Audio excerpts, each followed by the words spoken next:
ಅಲ್ಲ ಜನನಿ, ನಾನು ಏನು ಮಾತಾಡ್ದೆ ಅಂತ ನೀನು ಈ ರೀತಿ ಎಲ್ಲ ಮಾತಾಡ್ತಾ ಇದೀಯಾ? ಅಷ್ಟಕ್ಕೂ ನೀನು ಆಫೀಸ್ ಕೆಲಸನ ಆರಾಮಾಗಿ ಮಾಡ್ತೀಯ ಅನ್ನೋ ಕಾರಣಕ್ಕೆ ಹಾಗೆ ಹೇಳಿದ್ನೇ ಹೊರತು ಅದ್ರ ಹಿಂದೆ ಬೇರೆ ಯಾವ ಉದ್ದೇಶನೂ ಇರಲಿಲ್ಲ. ಅದಕ್ಕೆ ನೀನು ಮನೆ ಕೆಲಸ ಮಾಡೋರ ಬಗ್ಗೆ ಇಷ್ಟು ಹಗುರವಾಗಿ ಮಾತಾಡೋದು ತಪ್ಪು ಅಂತ ನಿನಗೆ ಅನ್ನಿಸ್ತಾ ಇಲ್ವಾ?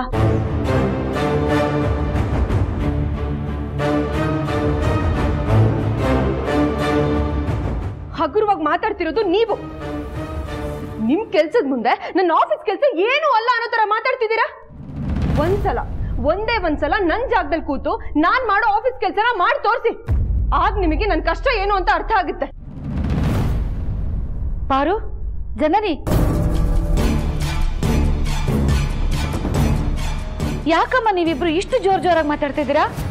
ಚಿಕ್ಕತ್ತೆ, ಜೋರಾಗಿ ಮಾತಾಡ್ತಿರೋದು ನಾನಲ್ಲ, ನಿಮ್ ಪಾರ್ವತಿನೇ.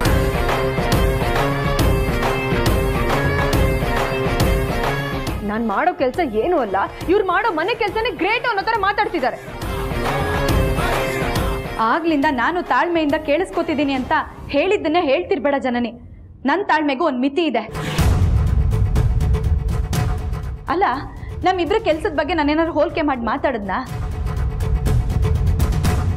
ನಿನಗೆ ಆಫೀಸಲ್ಲಿ ಮಾಡೋ ಕೆಲಸ ಎಷ್ಟು ಕಷ್ಟ ಇರುತ್ತೋ ನನಗೂ ಹಾಗೆ ಮನೇಲಿ ಮಾಡೋ ಕೆಲಸ ಅಷ್ಟೇ ಕಷ್ಟ ಇರುತ್ತೆ.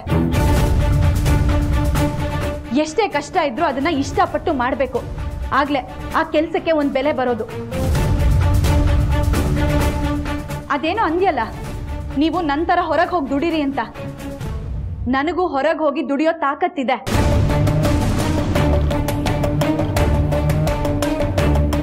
ನನಗೆ ಆ ಸಮಯ ಬರಲಿ, ಖಂಡಿತ ತೋರಿಸ್ತೀನಿ. ಅಡುಗೆ ಮನೆಯಲ್ಲಿ ಸೌಟ್ ಹಿಡಿದು ಕೆಲಸ ಮಾಡ್ತಿದ್ದ ಎಷ್ಟೋ ಹೆಣ್ಮಕ್ಳು ಈಗ ನಾನಾ ಕ್ಷೇತ್ರಗಳಲ್ಲಿ ಎಷ್ಟೋ ಸಾಧನೆಗಳನ್ನ ಮಾಡಿದ್ದಾರೆ. ಅವ್ರು ಮಾಡಿರೋ ಸಾಧನೆ ಮುಂದೆ ನಾವು ಮಾಡ್ತಿರೋ ಕೆಲಸ ಏನು ದೊಡ್ಡದಲ್ಲ ಜನನಿ. ಹೌದಾ? ಆಯ್ತು, ಹಾಗಾದ್ರೆ ನಾಳೆಯಿಂದ ನೀವೇ ಆಫೀಸಿಗೆ ಹೋಗಿ ನಂತರ ದುಡೀರಿ, ನಾನು ಮನೇಲಿ ಇರ್ತೀನಿ.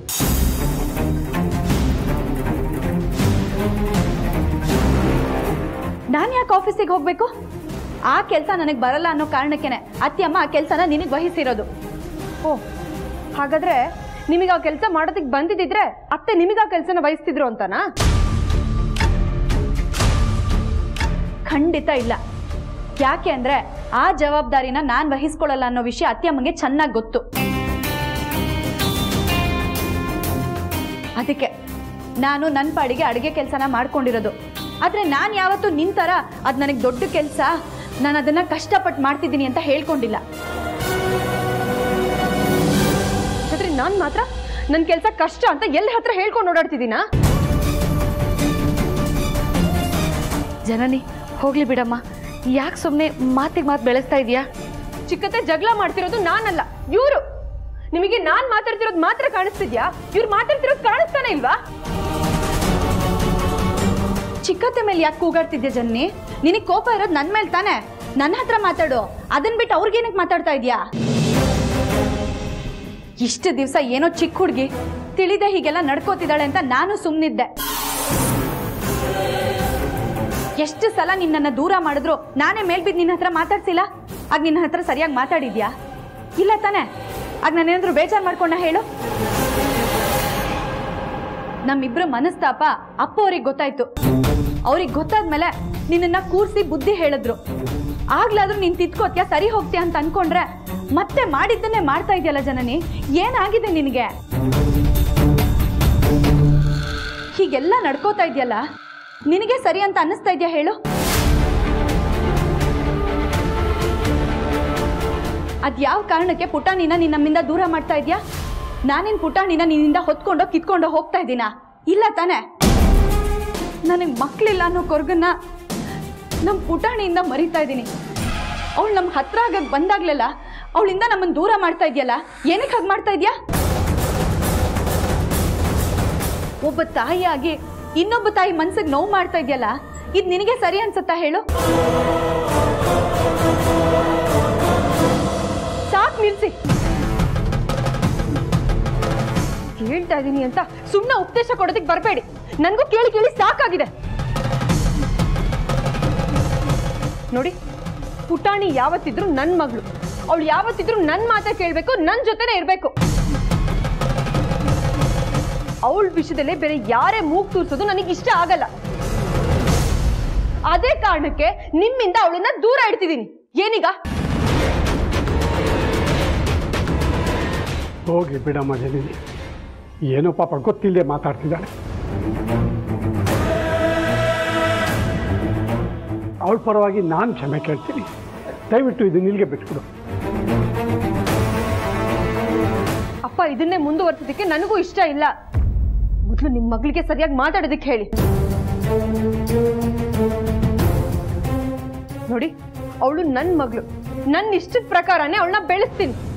ಅದನ್ನ ಕೇಳೋ ಅಧಿಕಾರ ಇಲ್ಲಿ ಯಾರಿಗೂ ಇಲ್ಲ.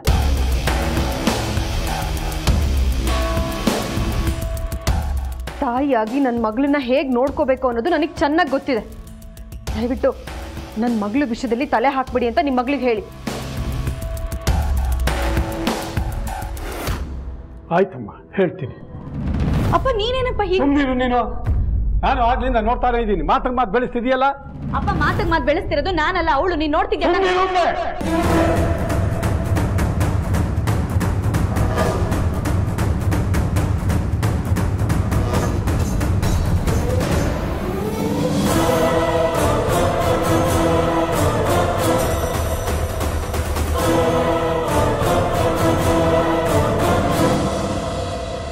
ಇನ್ನೊಂದು ಮಾತಾಡೋದು ಸುಮ್ಮನಿರಲ್ಲ.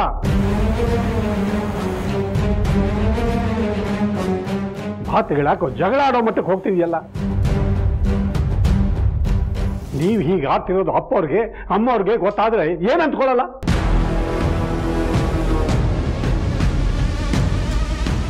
ಈ ಮನೇಲಿ ಯಾರು ಯಾವತ್ತೂ ಈ ರೀತಿ ಆಡಿರ್ಲಿಲ್ಲ. ಅರಸನ ಕೋಟೆ ಅಂದ್ರೆ ಸ್ನೇಹ ಪ್ರೀತಿ ಜೊತೆಗೆ ಒಗ್ಗಟ್ಟಿಗೂ ಹೆಸರುವಾಸಿ.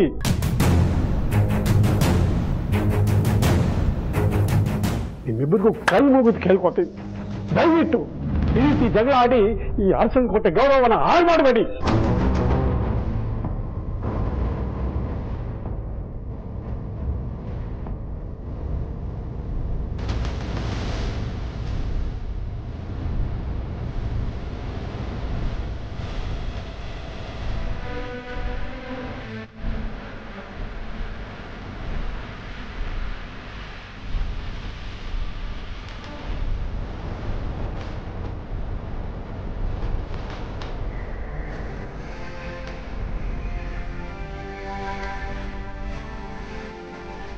ಜನನಿ, ಅವಳ ಪರವಾಗಿ ನಾನು ಕ್ಷಮೆ ಕೇಳ್ತೀನಮ್ಮ.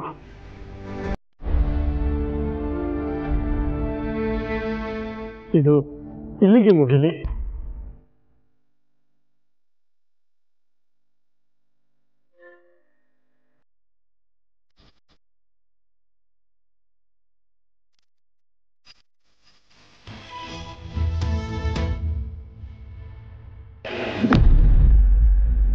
ಅಖಿಲ, ಇವತ್ತು ದೇವಸ್ಥಾನದಲ್ಲಿ ದರ್ಶನ ತುಂಬ ಚೆನ್ನಾಗಾಯ್ತಲ್ಲ?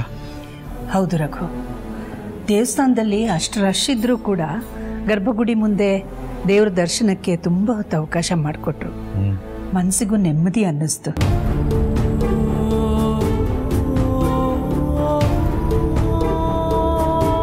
ಯಾಕೆ ಮನೇಲಿ ಯಾರು ಕಾಣ್ತಾ ಇಲ್ಲ? ಏನು ಶಬ್ದನೇ ಇಲ್ಲ.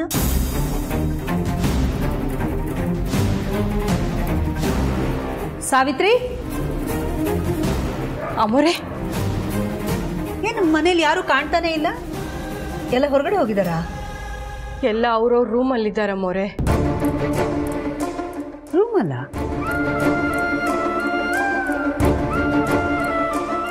ದಾಮಿನಿ ಅಕ್ಕ, ಪಾರ್ವತಿಯಲ್ಲಿ ರೂಮಲ್ಲಿದ್ದಾಳಕ್ಕ. ರೂಮಲ್ಲಿ ಏನು ಮಾಡ್ತಿದ್ದಾಳೆ? ಅಕ್ಕ, ತಲೆನೋವು ಅಂತ ಹೇಳ್ತಾ ಇದ್ಲು. ಬಹುಶಃ ಮಲಗಿರ್ಬೋದು. ಕರೀಲಾ ಅಕ್ಕ? ಬೇಡ ಬೇಡ, ಅವಳು ರೆಸ್ಟ್ ತಗೊಳ್ಳಿ, ಮಲ್ಕೊಂಡಿರ್ಲಿ. ಮಾಮೂಲಿಯಾಗಿ ಅವಳಿಗೇನಾದರೂ ತಲೆನೋವು ಬಂದರೆ ಕಷಾಯ ಏನಾದರೂ ಕುಡಿದು ತನ್ನ ಪಾಡಿಗೆ ತಾನು ಕೆಲಸ ಮಾಡ್ಕೊಂಡಿರ್ತಾ ಇದ್ಲು. ಹೋಗಿ ಮಲ್ಕೋತಿರ್ಲಿಲ್ಲ ಅಲ್ವಾ ರಘು? ಹೌದು.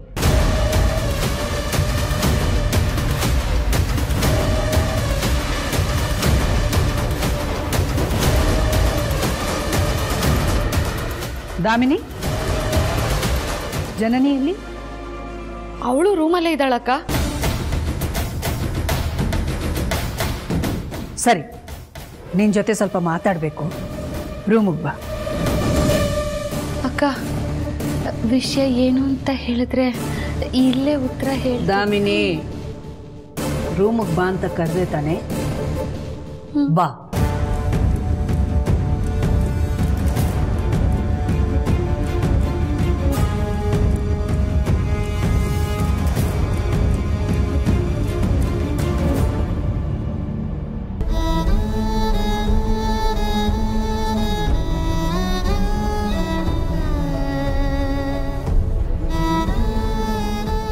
ಯಾಕಪ್ಪ ಹೀಗೆ ಮಾಡ್ತೀಯ? ತಪ್ಪು ಮಾಡಿದ ಜನನೇ, ಆದ್ರೆ ಬಯಸ್ಕೊಂಡಿದ್ ಮಾತ್ರ ನಾನು. ನ್ಯಾಯ ಅಂದ್ಮೇಲೆ ಎಲ್ರಿಗೂ ಒಂದೇ ತಾನೆ. ಒಂದ್ ಕಣ್ಣಿಗೆ ಬೆಣ್ಣೆ ಇನ್ನೊಂದ್ ಕಣ್ಣಿಗೆ ಸುಣ್ಣ ಅನ್ನೋ ಥರ ಯಾಕಪ್ಪ ಮಾಡ್ತೀಯ? ನನಗ್ ಬೈದ್ ಬುದ್ಧಿ ಹೇಳ್ದಾಗೆ ಜನನಿಗೂ ನೀನ್ ಬೈದ್ ಬುದ್ಧಿ ಹೇಳ್ಬೇಕಿತ್ತು ತಾನೆ. ನನ್ನನ್ನೇ ಯಾಕಪ್ಪ ಬಲಿಪಶು ಮಾಡ್ತೀಯ? ಓ, ಯಾರ್ ಏನೇ ಅಂದ್ರು ನಾನು ಅನ್ನಿಸ್ಕೋತೀನಿ ಅಂತನಾ? ನೋಡಪ್ಪ, ನನ್ನ ತಾಳ್ಮೆಗೂ ಒಂದು ಮಿತಿ ಇರುತ್ತೆ. ಯಾವಾಗ್ಲೂ ಅದನ್ನ ಪರೀಕ್ಷೆ ಮಾಡೋದಕ್ಕೆ ಹೋಗ್ಬೇಡ. ಇನ್ನು ಎಷ್ಟು ದಿನ ಅಂತ ನಾನು ಇದನ್ನೆಲ್ಲ ಸಹಿಸ್ಕೊಳ್ಳಪ್ಪ? ದಯವಿಟ್ಟು ಕ್ಷಮಿಸಮ್ಮ. ಅದೇನೋ ಹೇಳ್ತಾರಲ್ಲ, ಅತ್ತೆ ಮೇಲಿನ ಕೋಪನ ಸೊಸೆ ಮೇಲೆ ತೀರಿಸ್ಕೊಂಡ್ರು ಅಂತ, ಹಂಗಾಯ್ತು ಇವತ್ತು. ನೀನು ನನ್ನ ಸ್ವಂತ ಮಗಳಾದರೂ ನೀನು ನನಗೆ ಮಗಳ ಸಮಾನೆ ಅಲ್ವಾ? ನಿನಗೆ ಬೈದರೆ ಏನು ಅಂದ್ಕೊಳ್ಳಲ್ಲ.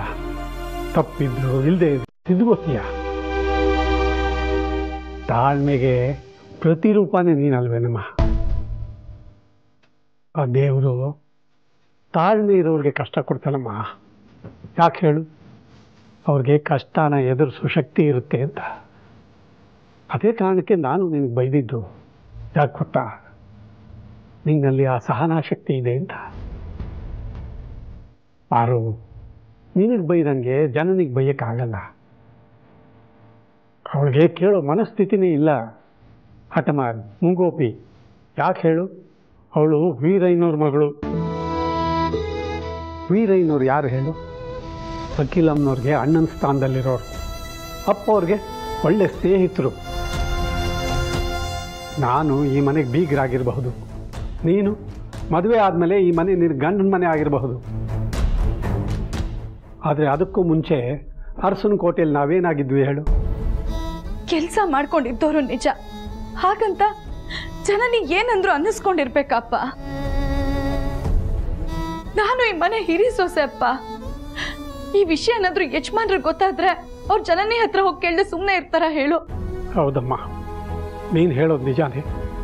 ನನ್ನ ಸ್ಥಾನದಲ್ಲಿ ದೊಡ್ಡ ಯಜಮಾನ್ರು ಇದ್ದಿದ್ದರೆ ಪರಿಸ್ಥಿತಿ ಬೇರೆನೇ ಆಗ್ತಿರ್ತಿತ್ತು. ಆದರೆ ಅವ್ರು ತಗೊಳ್ಳೋ ತೀರ್ಮಾನನ, ಮಾಡೋ ಕೆಲಸನ ನಾನು ಮಾಡೋಕ್ಕಾಗಲ್ವಲ್ಲ. ಅಮ್ಮೋರಾಗಲಿ ಅಪ್ಪೋರಾಗಲಿ ಯಾವತ್ತೂ ನಮ್ಮನ್ನು ಕೆಲಸದವ್ರ ಥರ ನೋಡಿಲ್ಲ. ಸ್ವಂತ ಮನೆಯವ್ರ ಥರ ಮರ್ಯಾದೆಯಿಂದ ಕಾಪಾಡ್ತಿದ್ದಾರೆ. ಹಾಗಂದ ಮಾತ್ರಕ್ಕೆ ನಾವು ಮಾಡ್ತಿದ್ದಿದ್ದ ಕೆಲಸ, ನಡೆದು ಬಂದ ದಾರಿ ಮರಿಬಾರ್ದು ಅಲ್ವಾ ಮಗಳೇ? ತಪ್ಪು ಜನನಿದೆ ಆಗಿದ್ರು ಅವಳಿಗೆ ಬುದ್ಧಿ ಹೇಳೋ ದೊಡ್ಡ ಸ್ಥಾನದಲ್ಲಿ ನಾನಿಲ್ಲ ಕಣಮ್ಮ.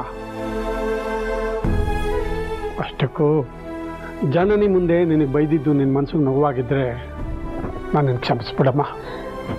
ಅಯ್ಯೋ ಅಪ್ಪ, ಕ್ಷಮಿಸೋ ಅಂತ ತಪ್ಪು ನೀನು ಏನೂ ಮಾಡಿಲ್ಲಪ್ಪ. ನಿನ್ನ ಹಾಗೆ ಯೋಚನೆ ಮಾಡೋದಕ್ಕೆ ನನಗೆ ಬರಲ್ಲ. ನ್ಯಾಯ ಅಂದಮೇಲೆ ಎಲ್ರಿಗೂ ಒಂದೇ ರೀತಿ ಇರಬೇಕು ಅಂತ ಬಯಸ್ತೀನಿ ಹೊರತು ಸಿಕ್ಕಿರೋ ಸ್ಥಾನನಾಗಲಿ ಹೆಸರನ್ನಾಗಲಿ ದುರುಪಯೋಗ ಪಡಿಸ್ಕೋಬೇಕು ಅನ್ನೋ ಯಾವ ದುರುದ್ದೇಶನೂ ನನಗಿಲ್ಲ ಅಪ್ಪ.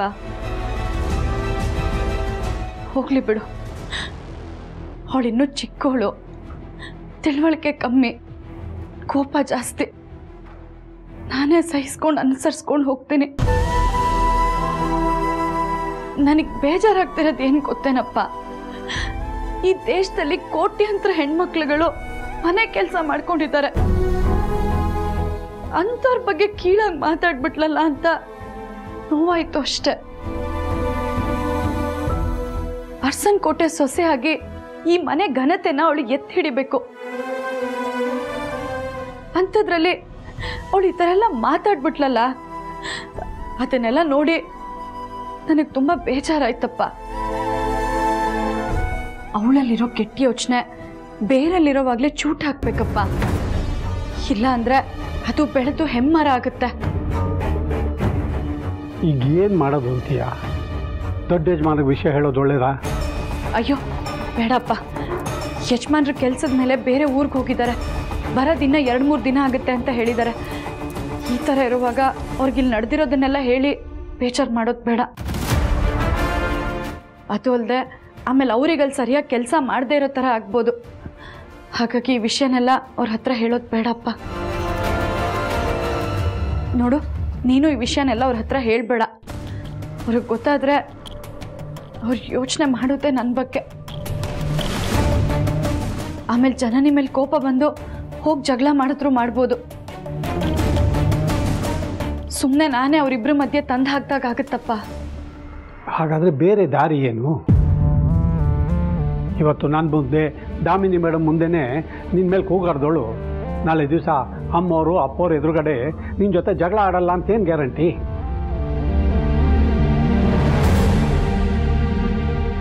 ಆ ದೇವರ ದಯೆಯಿಂದ ಹಾಗಾಗ್ತಾ ಇದ್ರೆ ಸಾಕಪ್ಪ. ಈ ವಿಷಯ ಅತ್ತೆಮ್ಮಂಗಾಗ್ಲಿ ಮಾವಂಗಾಗ್ಲಿ ಗೊತ್ತಾಗೋದು ಬೇಡ. ಸರಿ, ನಾನೇನು ಹೇಳಲ್ಲ, ನೀನು ಹೇಳಲ್ಲ ಅಂತ ಇಟ್ಕೋ. ಆದರೆ ದಾಮಿನಿ ಮೇಡಮ್ ಅಲ್ಲೇ ಇದ್ರಲ್ಲ, ಅವ್ರು ಹೇಳಿದ್ರೆ? ಈ ವಿಷಯ ಹೇಳಬೇಡಿ ಅಂತ ನಾನು ಅವ್ರಿಗೆ ಹೇಳ್ತೀನಪ್ಪ. ಆದರೆ ಅತ್ತೆ ಜನನಿ ನಿನ್ನ ಜೊತೆ ಜಗಳ ಮಾಡಿದ್ರೆ ಆಗೇನು ಮಾಡ್ತೀಯಾ? ಅವಳು ಏನಂದ್ರು ಅನ್ನಿಸ್ಕೊಂಡು ಸುಮ್ಮನಿರೋದಕ್ಕಾಗಲ್ಲ ಅಪ್ಪ.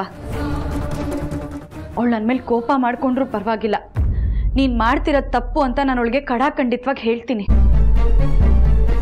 ಕೇಳಿದ್ರೆ ಒಳ್ಳೇದು. ಕೇಳಲಿಲ್ಲ ಅಂದರೆ ಯೋಚನೆ ಮಾಡ್ತೀನಪ್ಪ.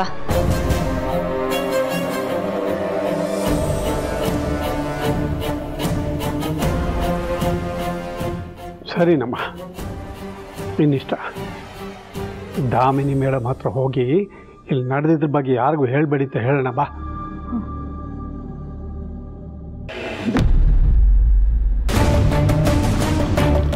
ಅಕ್ಕ, ಏನಕ್ಕ ದಿಢೀರಂತ ರೂಮಿಗೆ ಬರಕ್ಕೆ ಹೇಳಿದ್ರಿ? ನಿಮ್ಗೇನಾದರೂ ಮಾತಾಡೋದಿತ್ತಾ?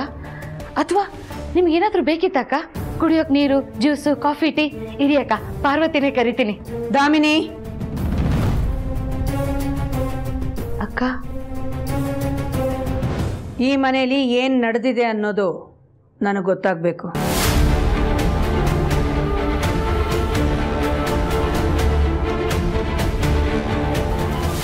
ಈ ಮನೇಲ ಏನೂ ನಡೀತಾ ಇಲ್ಲ ಅಕ್ಕ, ಎಲ್ಲ ನಾರ್ಮಲ್ ಆಗಿ ನಡೀತಾ ಇದೆ. ಅಡುಗೆ ಕೆಲಸ, ಮನೆ ಕೆಲಸ ಎಲ್ಲ ನಾರ್ಮಲ್ ಆಗಿ ನಡೀತಾ ಇದೆ ಅಕ್ಕ. ನಾನು ಮನೆ ಕೆಲಸದ ಬಗ್ಗೆ ಆಗಲಿ ಅಡುಗೆ ಬಗ್ಗೆ ಆಗಲಿ ಕೇಳ್ತಾ ಇಲ್ಲ ದಾಮಿನಿ. ನಾವು ದೇವಸ್ಥಾನಕ್ಕೆ ಹೋಗಿ ಬರೋ ಅಷ್ಟರಲ್ಲಿ ಮನೇಲಿ ಏನು ನಡೆದಿದೆ ಅನ್ನೋದನ್ನು ಕೇಳ್ತಾ ಇದ್ದೀನಿ. ಏನೂ ಇಲ್ಲ ಅಕ್ಕ. ನೀನು ಇತ್ತೀಚೆಗೆ ತುಂಬ ಬದಲಾಗಿದೆಯಾ, ತುಂಬ ಒಳ್ಳೆಯವಳಾಗಿದೆಯಾ ಅನ್ನೋದು ಎಲ್ರಿಗೂ ಗೊತ್ತಿರೋ ವಿಷಯ. ಆದರೆ ಈ ನಿನ್ನ ಒಳ್ಳೆತನ ಎಲ್ಲ ಸಮಯ ಸಂದರ್ಭದಲ್ಲೂ ಕೆಲಸಕ್ಕೆ ಬರಲ್ಲ ಅನ್ನೋದನ್ನು ನೀನು ಅರ್ಥ ಮಾಡ್ಕೋಬೇಕು. ನನ್ನಿಂದ ವಿಷಯ ಮುಚ್ಚಿಡೋ ಪ್ರಯತ್ನ ಮಾಡಬೇಡ. ನೀನು ಹೇಳದೆ ಹೋದರೂ ಹೇಗೆ ತಿಳ್ಕೋಬೇಕು ಅಂತ ನನಗೆ ಗೊತ್ತಿದೆ. ಪಾರ್ವತಿನೇ ಕರೆದು ಕೇಳ್ತೀನಿ. ಅಯ್ಯಯ್ಯೋ ಬೇಡಕ್ಕ, ನಾನೇ ಹೇಳ್ಬಿಡ್ತೀನಿ. ಪಾರ್ವತಿಗೂ ಜನನಿಗೂ ಜಗಳ ನಡೀತಕ್ಕ.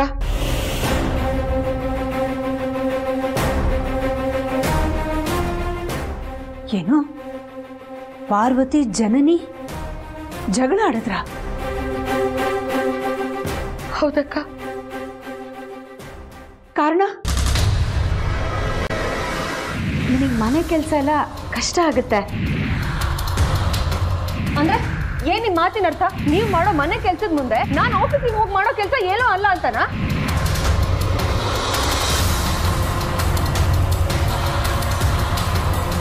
ಪಾಪ ಈ ಜಗಳದಲ್ಲಿ ನಮ್ಮ ಪಾರ್ವತಿದೇನು ತಪ್ಪಿಲ್ಲ ಅಕ್ಕ, ಎಲ್ಲ ನಮ್ಮ ಜನನಿದೆ ತಪ್ಪು. ಪಾರ್ವತಿ ಏನೋ ಒಂದು ಮಾತು ಅಂದಿದ್ದನ್ನು ತಪ್ಪರ್ಥ ಮಾಡಿಕೊಂಡು ಜನನಿ ಸ್ವಲ್ಪ ಜೋರಾಗಿ ಮಾತಾಡಿ ಪಾರ್ವತಿನ ಮನೆ ಕೆಲಿಸ್ದೋಳು ಅಂತೆಲ್ಲ ಹೀಯಾಳಿಸ್ಬಿಟ್ಲು. ಅಲ್ಲಿವರೆಗೂ ಸುಮ್ಮನಿದ್ದ ಪಾರ್ವತಿ ಆ ಮಾತಿಂದ ಸ್ವಲ್ಪ ಬೇಜಾರು ಮಾಡಿಕೊಂಡು ಅವಳು ಜೋರಾಗಿ ಮಾತಾಡ್ಬಿಟ್ಲು. ಇಬ್ಬರಿಗೂ ಮಾತು ಬೆಳೆದು ಜಗಳ ಆಯ್ತಕ್ಕ. ನಾನು ಆ ಜಗಳನ ನಿಲ್ಲಿಸೋದಕ್ಕೆ ತುಂಬ ಪ್ರಯತ್ನ ಪಟ್ಟೆ, ಆದರೆ ಜನನಿ ನನ್ನ ಮಾತು ಕೇಳೋ ಪರಿಸ್ಥಿತಿಲಿ ಇರಲಿಲ್ಲ ಅಕ್ಕ. ಅಷ್ಟರಲ್ಲಿ ಹನುಮಂತಣ್ಣ ಬಂದು ಪಾರ್ವತಿಗೆ ಬೈದು ಪಾಪ ಜನನಿ ಹತ್ರ ಕ್ಷಮೆ ಕೇಳಿ ಪಾರ್ವತಿನ ಕರ್ಕೊಂಡು ಹೋದ್ರು. ಇಲ್ಲ ಅಂದಿದ್ರೆ ಅವರಿಬ್ಬರು ಜಗಳ ಅದು ಎಲ್ಲಿಗೆ ಮುಟ್ಟಿರ್ತಿತ್ತೋ ಏನೋ.